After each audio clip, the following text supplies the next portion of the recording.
Murmur.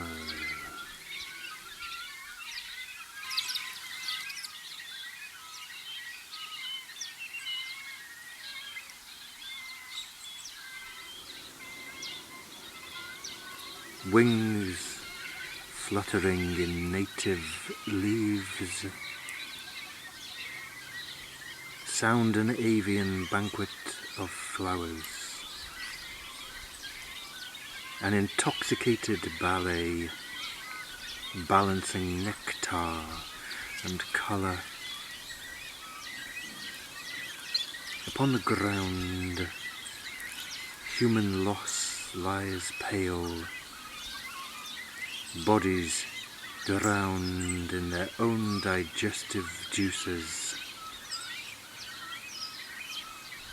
I thought perhaps a saccabac would be the place to keep them in, these children of my mind, and that, pending their absorption or rejection, they could hang in marsupial indulgence from my shoulders and, worn well, become a statement.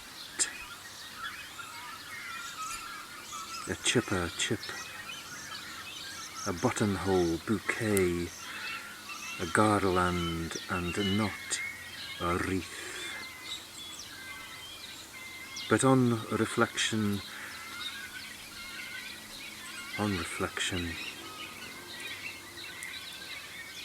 I should untie the neck and release them to flap and fumble amongst the petals, gaze out from dark foliage towards the emerald coast where the earth curves in peachy fecundity.